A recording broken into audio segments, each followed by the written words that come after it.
Hello, twisted humans. Do you find yourself wanting to know more about the latest murder, conspiracy, cult, or haunting? Then this is the podcast for you. I'm Alicia. And I'm Sierra, and this is Twisted and Uncorked. Hello, and welcome to the final episode of Twisted and Uncorked, Twisted Humans. We are so sorry for a very long hiatus.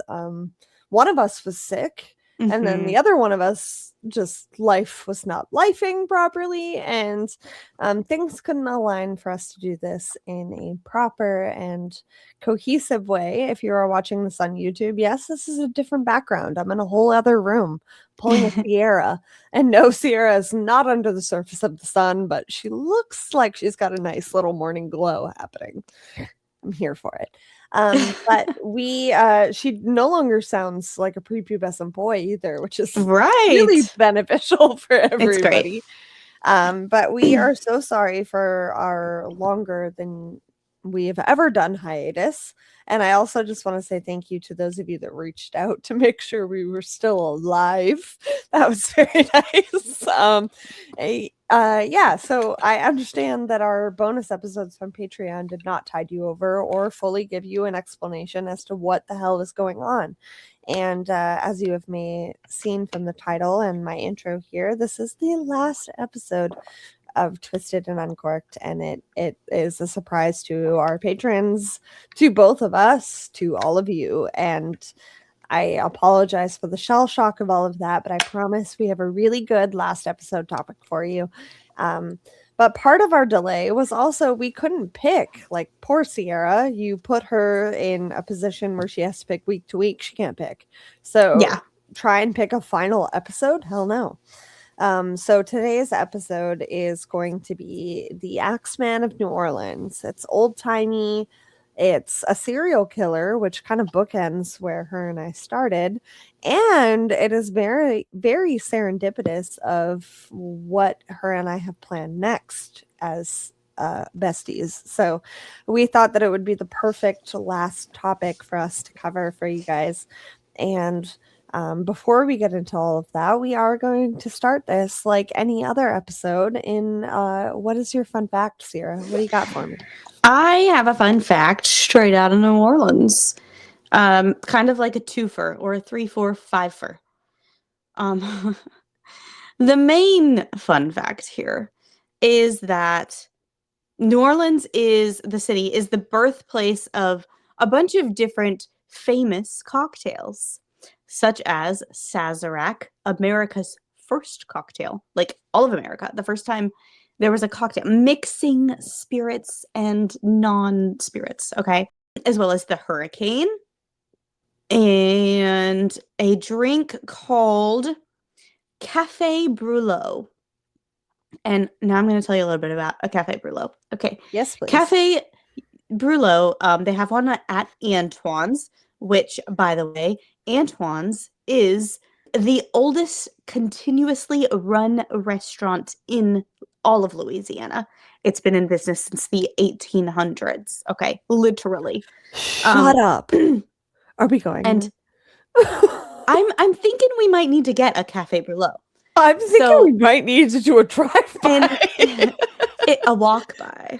A walk-by. Yeah, we'll definitely do a walk-by at the very least. But so Antoine's, they call their Café Brûlot a Café Brûlot Diabolique, which stands for devilishly burned coffee. And it is a dramatic, flaming cocktail that is a New Orleans staple.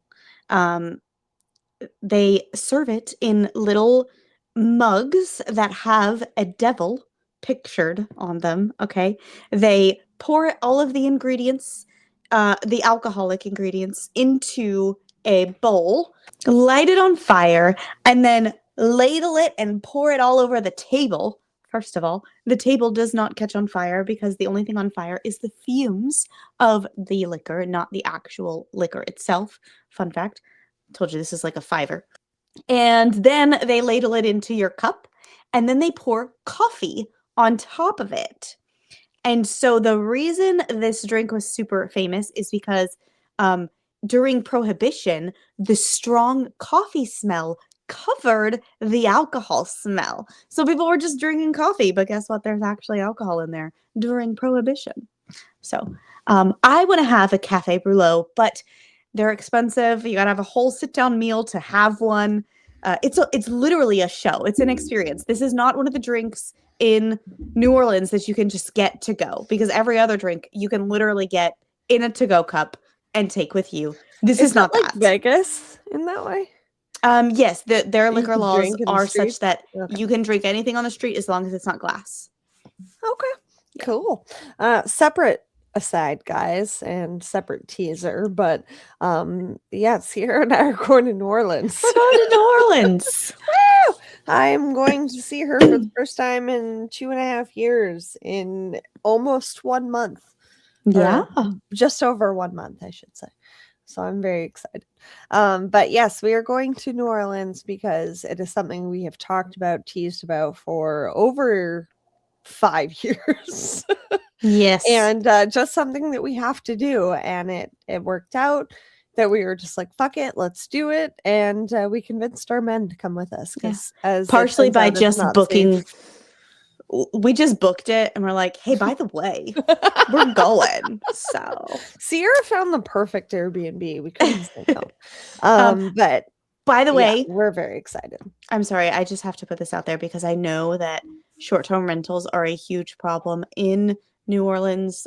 They affect the city greatly. Our Airbnb is not in New Orleans. It's outside of New Orleans. It's over the canal. I am trying my best not to affect the community. We also are renting this Airbnb from a woman of color. And so I'm trying to do my best. Okay. I know Airbnb short-term rentals, not great for the community. I tried to do it the very best way I could. Just so y'all know.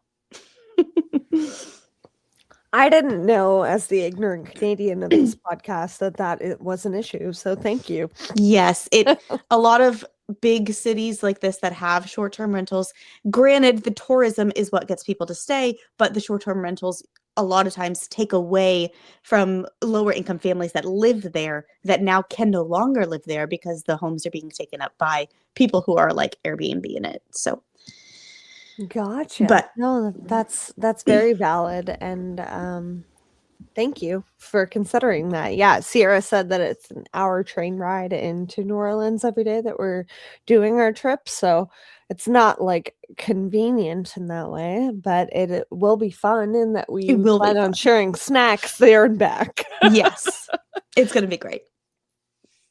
But I'm so excited, and if any of our listeners are in the New Orleans area and would like to meet up with us, please email us and let us know at either twistedanduncorked@gmail.com or our Hotmail, if that's where you used to email us from. Yeah, Either one way. works. But that said, my fun fact is also New Orleans related, and it's short and sweet. I don't have a 5-layered fun Sorry. fact, unfortunately, but it is jazz music related, which is the part of their culture that I am most excited to experience live. Yes. And that it is a slang term that is clams are mistakes made in music as you are playing it. So if somebody says that you're like rolling on the clams, like you're fucking it up, stop it. Oh, what? Rolling on the clams. Okay. Or something to that degree. But Yeah. yes, there is all sorts of like being bad actually means that you're good, and like all sorts of music fun Right, slang yeah. in New Orleans. But that one struck me the most because I'm like, what? You're also a town that is famous for seafood. Why are we causing confusion here? But no, I thought that was fun. So that is fun. I like that. and our case today is a full circle moment in that we started with Ted Bundy and we are ending with a serial killer in old-timey sense and a place that we were going. So it felt like the perfect way to bookend this podcast. But we owe you an explanation first. We are not drinking anything special. because we are going to have plenty of those in New Orleans. We that are. we will document and still post to Patreon because And we still have people over there. And I just gave you a fact about a drink, so you're good. Yeah. But I apologize because most of you have been wondering if Sierra is still alive because my last explanation in Patreon release is that she was sick. I'm not dead. Yay. Yeah. I realize how the language that I used was misleading. And I apologize because when I had originally posted the delays, I didn't think that that was going to be all there was. So Yeah. I apologize for that. And we are here and we have explanations for you while Sierra eats her stromboli. Stromboli. Again. So most of this is of my doing. For those of you that have not been listening since the beginning, Sierra's computer broke 3 years ago. And I volunteered to take on the majority of the editing and everything, and I was happy to do it. But recently, with all of my job changes, our recording schedule on top of me producing the podcast has created conflicts in my life with my husband. And also the 5 years of, production that we've done for the show has been so incredibly rewarding with each and every one of you that has tuned in, but it has been not as much as we would have liked, to the extent that I can justify, that I don't want to say that because I don't want you guys to think that you're not. No, I had a speech and it's not good. Jump in. Alicia is not the only one who is at fault, I guess, for this. Okay. Not only is it a lot on her, but it's also not, let me think. Words are hard. It never got to the point of quitting our jobs. So we have to job and do this. And part of the reason why it never got to the point of quitting our jobs is people change after time. Okay. Like, I am still me and she is still her, but interests fade. And I don't even listen to other true crime podcasts anymore. And so I don't love talking about true crime anymore. I'm sure you guys have noticed that my interests shift. Sometimes I only talk about ghosts and cryptids and conspiracies. And even though I try to squeeze them into other places where they don't belong, okay? There have been shifts, and this is not We've the right both taken space for us steps anymore. to morph the show into something that fits for both of us, and it's not what it started off being. And that's not fair to you guys who started listening to it being that way and loving it that way. So our point being is that is why we are choosing to retire the show. And if you have any specific questions at all, please feel free to reach out to us. But it is a free show still that we choose to do on our own time. And the people pleaser in me always feels like I owe everybody an explanation. But at the end of the day, we appreciate you guys listening, but we want to be able to do other things, and other things being possibly more content for you to divulge. We might do a completely different show. We will probably still update stuff on Patreon. If you're not a Patreon member, now is a great time to join because there are like hundreds, like 500 plus, like a ridiculous amount of things that you can listen to there from the past. If you really miss us. bonus episodes and not cryptid, sorry. What is the word I'm looking for? Sierra did witchy stuff. I've done true story, or I've what done was our fictional stories. Urban legends. Sorry, that was what I was looking for. Yes. Our urban legends. Wines. Yeah, there's bonus episodes, so much over there. So much shit. And we loved doing every second of it. So I don't want that to feel like I wrote something and then I continue to not read from it and make everyone uncomfortable, as I did on our Patreon episode. And like, our patrons even questioned, like, one person messaged me and was like, if you're so upset about ending it, why are you ending it? And it's like, Me and Sierra are not breaking up. Like, that's not No. where my sadness comes from. My sadness comes from building something that I put my heart and soul into for 5 years, and Sierra put her heart and soul into for 5 years. And it's like a weird thing to walk away from something that you put so much of yourself into, and inside jokes, and like things that like are only Sierra and I coded that like exist in my world. So it's like it's weird. It's weird to walk away from it. So and it has brought me a lot of joy, and it has brought Sierra a lot of joy, and it has made us friends. So at the end of the day, this show is the product of her and I, and I can never be ashamed or upset or have any ill will towards that. But at the end of the day, her and I have to keep growing as people and exploring things that are of interest to us. So stay This tuned. this This is not last it 5 from us. years is just one chapter of Yeah. our life together, even, okay? There will be another chapter. Now, is it going to be all over the internet? I don't know. Maybe we'll just be friends and you guys will have to follow us on Instagram. Maybe we'll podcast about it. Maybe we'll post videos on the Patreon. I don't know yet, but we're still going to be us. We're just Yes. not doing this This right podcast. now. Yeah. Yeah. And I hope you guys can understand that. And again, thank you for those of you that have checked in. Sierra is alive. I'm alive. Sorry that I made you think she was dying. That's on me.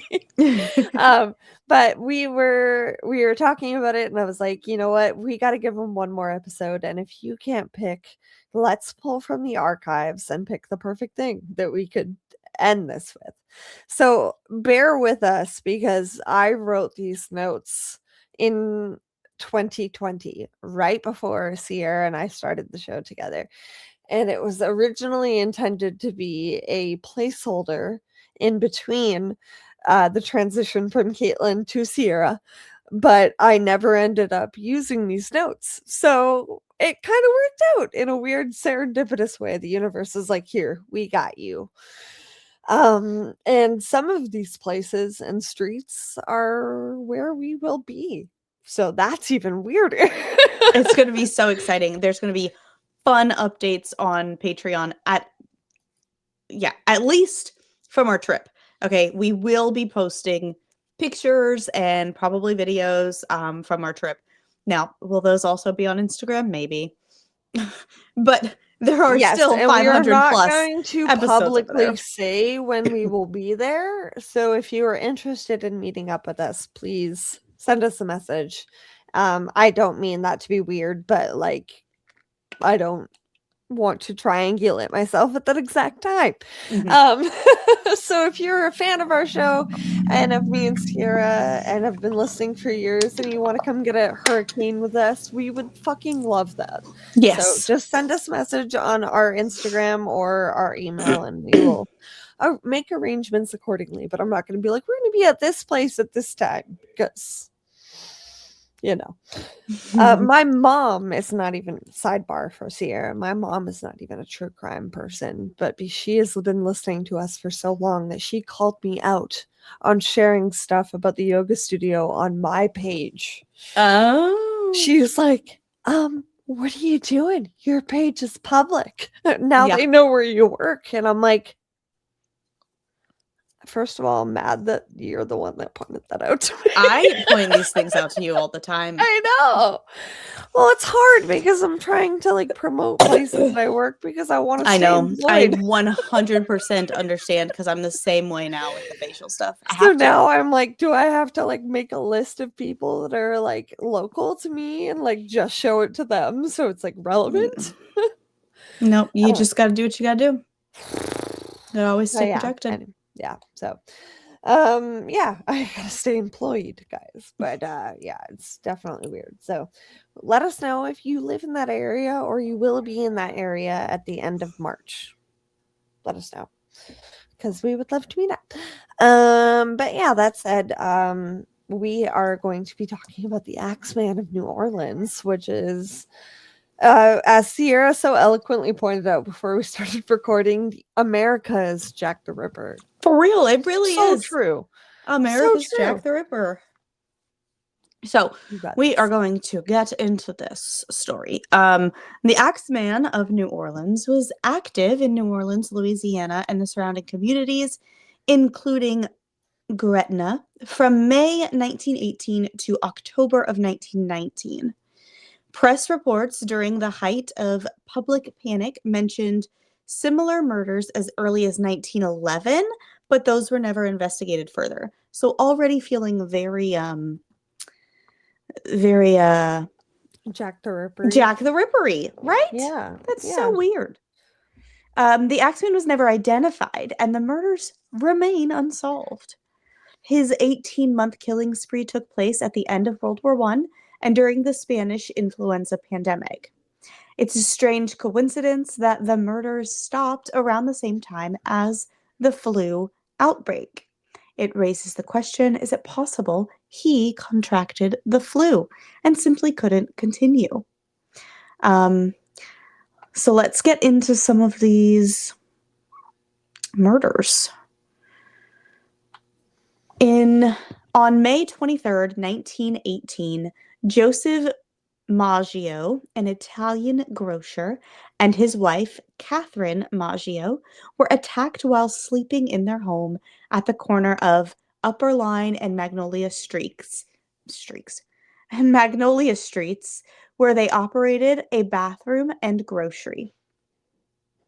And I This- think the reason that the streets are so relevant in these notes is because even though those buildings aren't there anymore, those streets still exist. And some So we're buildings gonna walk might past still them. be there. Yeah. Some of those buildings really might still be there. Okay. And not to be like murder of death gross, but like it is cool that like 100 years ago there was this like Axeman hysteria that, Right. you know, It's history in the most disturbing way. Same reason people like to go to like a World War II museum. Wink. yeah, somebody's husband was really passionate about it. So the killer, the Axeman, broke into the home and cut the couple's throats with a straight razor, possibly immediately, to prevent them from screaming. He then bashed their heads with an axe, perhaps to conceal the true cause of death. Joseph survived the initial attack, but died minutes after being discovered by his brothers, Jake and Andrew Maggio. Catherine died before they arrived. Her throat had been cut so deeply that her head was nearly severed. Police found bloody clothing in the apartment, suggesting the murderer had changed clothes before fleeing. A full search of the premises was not completed after the bodies were removed. Later, the bloody razor was found on a neighboring lawn. The axe was located in the backyard. Fingerprinting existed at the time, but was not yet common in investigative practices.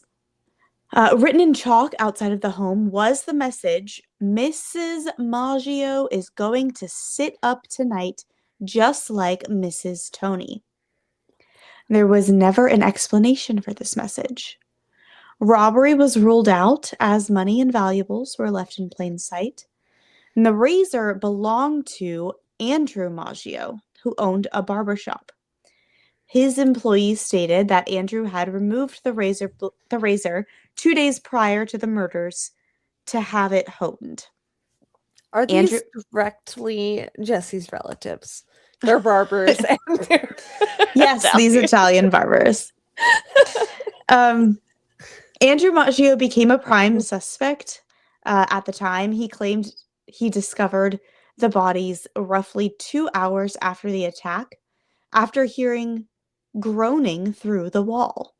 He blamed his failure to hear the break-in on intoxication from a celebration the night before. Despite suspicion, he was released due to lack of evidence. So, initially, it really sounds like the Andrew Maggio may have done something here, right? But it continues. Just a month later, on June 27th, 1918, Louis Bessemer and his mistress, Harriet Lowe, were attacked in the back quarters of his grocery at Dorgenois. You think that's how you say it in French? Dorgenois. And La Harpe Streets. I don't know if that's how you say it.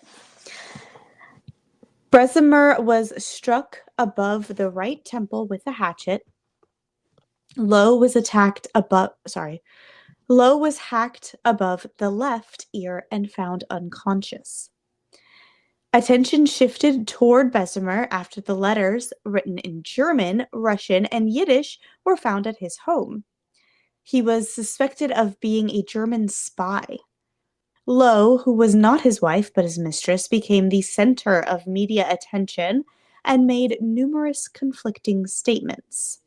She later accused Bessemer of attacking her, and he was arrested twice. He served 9 months in prison before being acquitted after a 10-minute jury deliberation. Harriet Lowe died on August 5th, 1918, 2 days after surgery to repair her injuries. That's so sad. I know. Shortly before her death, she accused Bessemer again. So, again, this is a situation, and listen, by the time we get to the end of this, you'll probably understand where I'm coming from here, but this is another situation where it's like, how are these two things even related other than the axe? Just like when we look at Jack the Ripper. How are these things related? Who knows? I like how every news article as well was very clear. His mistress. It's like, listen, she was still attacked in her sleep too, okay? Yeah. It is strange. Just a month after this, on August 5th, I'm sorry, 2 months. Where are we? June, July, August. On August 5th, 1918, while 8 months pregnant, Anna Schneider awoke to find a dark figure standing over her and was beaten in the face repeatedly. Her scalp was cut open and her face covered in blood. Nothing significant was stolen aside from a small amount of money from her husband's wallet. She survived and gave birth to a healthy baby girl 2 days later. I'm sorry, did you just hear me say? She survived, okay? She was beaten in the face repeatedly. Her scalp was cut open and her face covered in blood. She survived and gave birth to a healthy baby girl 2 days later. This woman. If that's not a sign of how badass women are, I don't know what is. An ex-convict was arrested but released due to lack of evidence in this case. So they have nothing to go off of. Like, you're in the wrong place at the wrong time. It was 1920. It's 1918, okay? Most cases went on, I'm gonna hunch. So they weren't doing much investigating anyway. Sorry, not sorry. They're mopping up that pool of blood. Yeah. It's in the way. It's disgusting. Get it out of here. It doesn't match the victim? Then why is it even here? We don't need it. Maybe it matches the suspect, you dummies. Okay, so 10. What is that comedian's name? Hang on.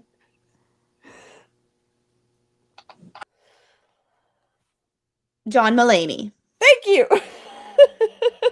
5 days later, on August 10th, 1918, Joseph Romano, an elderly man who lived with his nieces, Pauline and Mary Bruno, they all awoke in the middle of the night to commotion and found their uncle severely injured. The attacker fled as the nieces entered the room. Romano died 2 days later from head trauma. The home had been ransacked, yet nothing was stolen. A bloody axe was found in the yard, and a back door panel had been chiseled away. Witness descriptions varied. Either a dark-skinned, heavy-set man in a dark suit and slouched hat was seen, or sometimes it was a large white man wearing a mask. It's a good thing we're not going off of DNA or witness testimony here. Yeah. After the Romano murder in August of 1918, there was mass hysteria in the area. Too many people had been killed. Armed men began guarding their sleeping families. People took shifts, staying awake through the nights. Throughout August of 1918, several attempted break-ins were reported. On August 11th, Al Durand found a chisel and axe at his back door. The door had been damaged, but was too thick to breach. On August 21st, a man was seen leaping a back fence but escaped capture.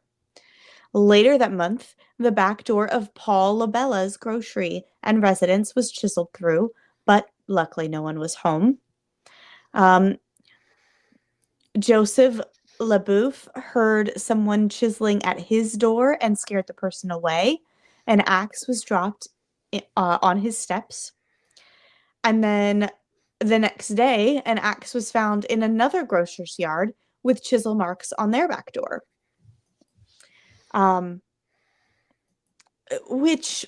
so here's the thing about this, okay? Either the Axeman was having a really bad week. He was trying so hard to kill and just could not.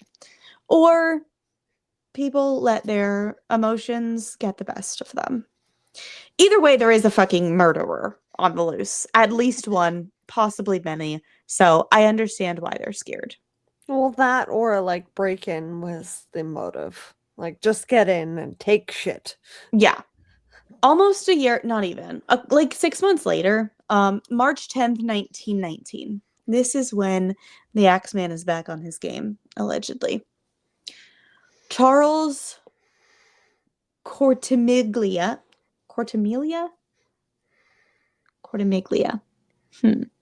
Go ask your Sicilian husband. He speaks less Italian than I do. Okay. Okay, I'm going to say Charles Cortimiglia, his wife Rosie, and their 2-year-old daughter Mary were attacked in their home. Their daughter was killed with a single blow while sleeping in her mother's arms.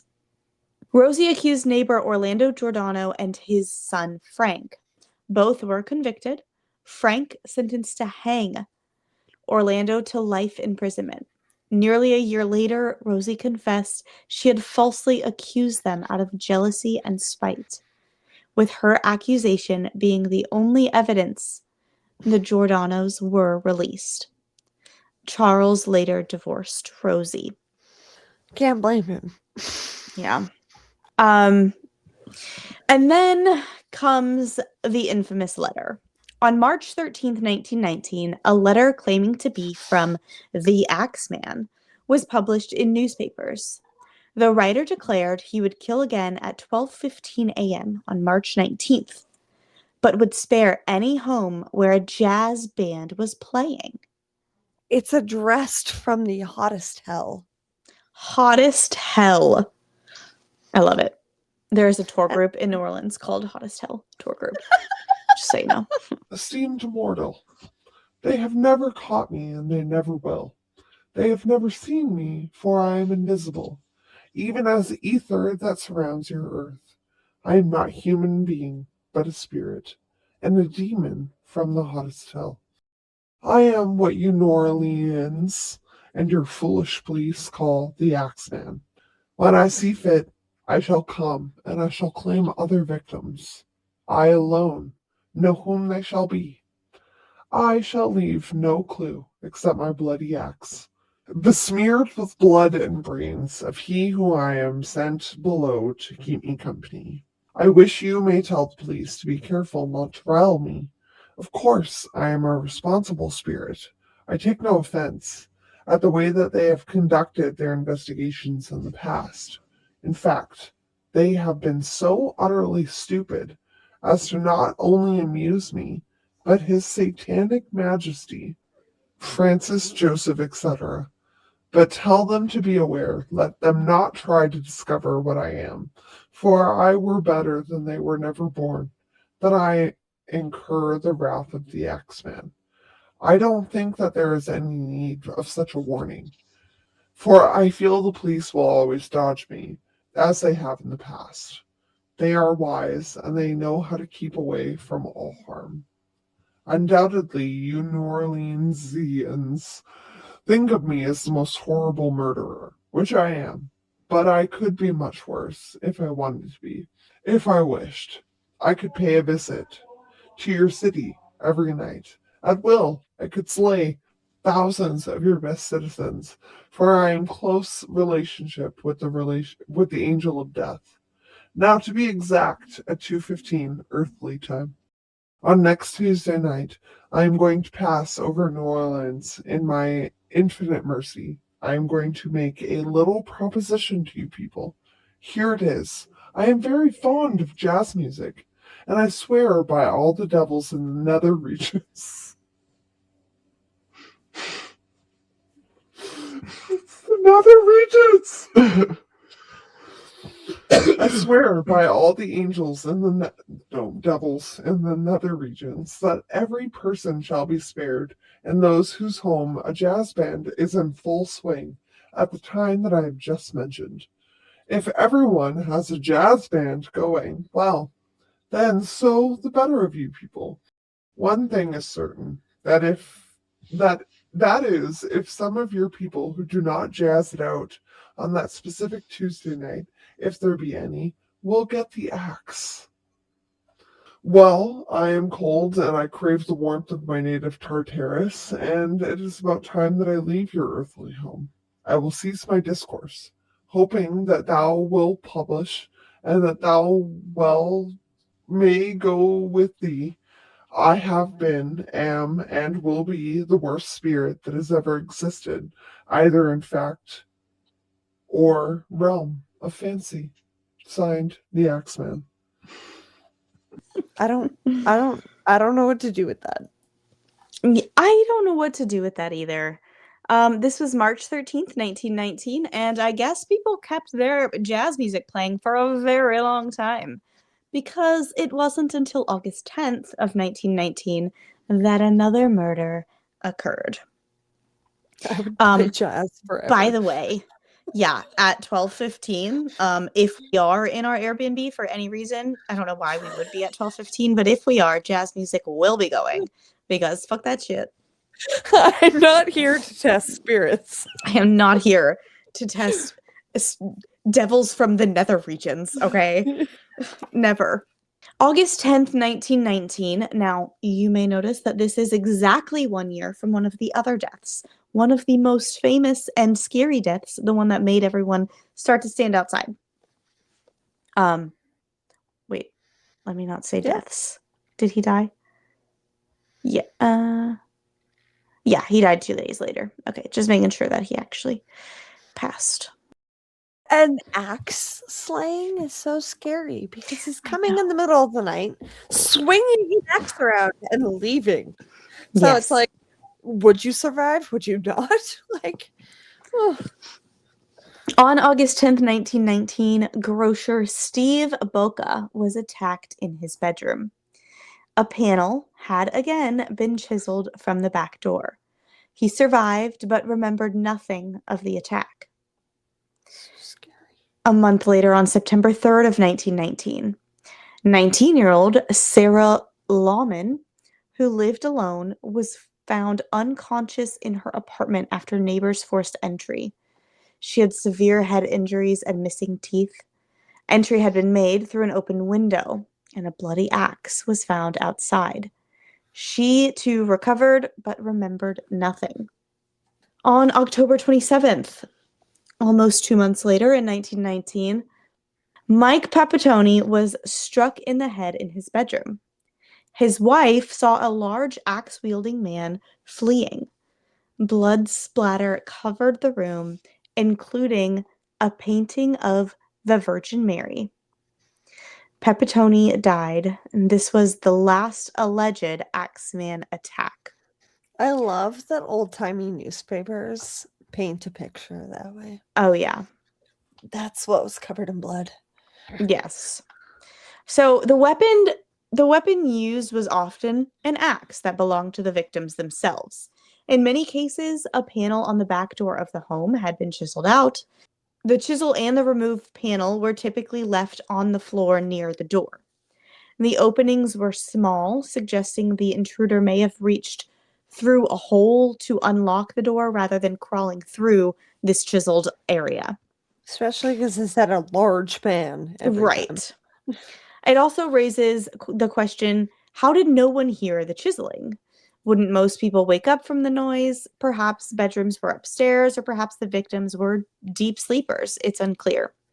Once inside, the intruder attacked one or more residents with either an axe or a straight razor.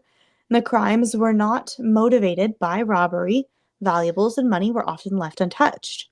The majority of the victims were Italian immigrants or Italian Americans, leading many to believe the crimes may have been ethnically motivated. The Axeman was never caught, and his spree stopped as mysteriously as it began. But let's talk about some suspects.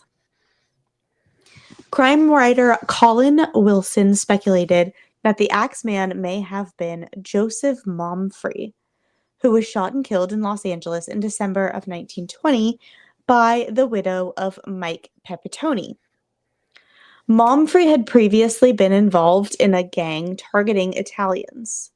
He was arrested at the end of 1911, around the time the early Axeman-like crimes were reported, and paroled in 1918. In May 1912, an Italian couple named Chiambra were shot in their home, and the wife died. The husband survived. Newspaper accounts repeatedly referred to the prime suspect as Momfrey, though the method differed from the Axeman's usual attacks. Some speculate that these may have been early crimes if Momfrey was indeed the killer, but we don't know. Suspicious. Suspicious. I am not so sure about Momfrey. I'm now, not either. I do agree that it seems to be racially motivated for many of these, not all, but many, or ethnically motivated, I guess. Italian is not a race. But I have remained convinced since I heard of this case that it is not the same person. I don't think it's the same person. And this is what I mean by Jack the Ripper-esque, okay? I don't believe Jack the Ripper is Jack the Ripper. Correct. I think there was... I think somebody did the majority, but not yeah, all. there may have been someone who was a serial killer who was quote-unquote Jack the Ripper, but I think in a lot of the Jack the Ripper cases, husbands took advantage of the fact that women were dying and it was being blamed on Jack the Ripper. Husbands were like, oh, I can just kill my wife and blame Jack. Okay, that's the way I feel. And I do feel that way about the Axeman. You know, it's possible that an Axeman of New Orleans was, you know, trying to get to Italian immigrants specifically. Because why else would so many victims have survived? Like, that person didn't stick around to see if they would survive. Like, they were just like hoping for the best. Yeah, I think maybe one person started I think listen, I don't know that it was organized, but I think it was a group of racists is the only word that I can say, because I know human is a race, okay? Not Italian, but people were, I mean, downright racist against Italians at the time, okay? It was a thing. And I think that groups of people took advantage of the fact that, oh, one person is being blamed for all of this. I didn't do any of those, but I can do one. You know, I'll just blame it on that person too. And I think most of them were ethnically motivated. There's also still a very large Italian population in New Orleans. There's even a whole museum, the Italian American Cultural Center, I believe is what it's called, or Heritage Center. Let me look it up so I'm not lying. I was literally listening to a podcast episode about it today on my walk. Which I was would right put before we money recorded to this. say that there will be Axeman of New Orleans history there. Probably. Okay, so it is called the Italian American Cultural Center. Yes. And it has all of the family trees of like the different Italians that came over. And most Italians, when they came over, became grocers, just like a bunch of them in this story. Sicilians specifically came over with lemons. They brought lemons. Lemons are a huge part of Sicilian life, and they brought all of their lemons to New Orleans to sell and grow and whatever. And then it was a big import until California started growing them, and then they stopped importing them, and now they import bananas instead. Fun facts. Fun but- facts all around. And they invented the Axeman's jazz. They were the Yes. writers of it. They were the ones that curated it, and it's still famous there to this day. Yes, all great things, minus the Axeman, Mm, who likely is more than one man. I really don't think it's one person. I don't think the razor blade was one person, was the same person as the Axeman. I do think the chiseling was either all the same or the group of people who were against Italians. And I don't think that, I honestly feel Or like they learned from newspapers reporting on that. right. I feel like in a lot of the cases, they weren't trying to kill, they were trying to scare. Like, you're Italian, you better get the fuck out of here. They were just trying to be intimidating in a lot of the cases. And then in some cases, people were killed, and maybe Which they were may related and have maybe they weren't. attributed to why a lot of people weren't killed. Exactly. Like why they didn't wait around to see if they died. They just swung an axe in the night and ran. Yeah. I'm laughing because I'm uncomfortable. That is the worst nightmare of mine. Let's face it. Yeah. I An don't axe think wielding maniac in the middle of the night. No, thank you. I don't think the Axeman is a demon, but I'm still gonna play jazz music at 12:15. I'll tell you that. Yeah. Yeah. Very interesting things. I love hate the theatrics of it all. Yeah. Again, the 1920s, The letter I 100% think was like some A fucking hoax. kid who was like, I'm gonna be famous for this. And guess what? You are, kid. You are Yeah. fucking famous. And I will be starting all letters for the rest of my life with esteemed mortal. Yeah. So everyone is aware. Yes. And oh, I lost my train of thought. What was it? Oh, have you read the book Now Is Not the Time to Panic by Kevin Wilson? That letter reminds me of the book Now Is Not the Time to Panic. If you haven't, read it. It's short and good. But yes, we thought that it would be fitting to end on a serial killer, as that is how we started. And funny enough, I actually referenced our 10 Buddy episode in my last episode of Truly Twisted. So our show continues to come full circle for you guys. And if you want more true crime, you can find me there. And Sierra has been braver about sharing her business page. And like we said, this isn't it for us. We're just ending this. So If you want to be the we first hope to that you know continue. what happens next, hop on over to Patreon, because that is where we're telling all the updates. Yes. If you listen to everything on Patreon and you have nothing to listen to anymore, you do not have to keep listening. You do not have to keep paying. Okay, that's okay. I'm not going to ask you to pay for possibly nothing to come. But if you have ever been a Patreon, we will email you if and when we decide to do more. If you are interested in getting Patreon goodies, when you sign up, we will still send you those goodies up until we run out of them. But we will also be selling those goodies separately on my Etsy page. My Etsy page is So Twisted Boutique, and it is linked on my Instagram page, which is now called Well, It's Sierra. If you go over there, you can go to my Etsy page, and we will be selling our Mothman pins, our anti-hero Mothman pins, as They're well so as some cute. bookmarks. So I don't even have one yet, as you can see from my microphone, because I haven't seen Sierra in 2 years. yeah. But I'm excited to see those in person, and you guys should definitely go and scoop those up, because we put a lot of work into them to make them cute, and Sierra put a lot of research into them to find something that was like a good enamel pin. So Yeah. whatever you get from her shop is always quality, and you don't have to worry about that. But my husband, as we share this podcast area, now knows what ghost pants means. So I also have some of those on the Etsy still.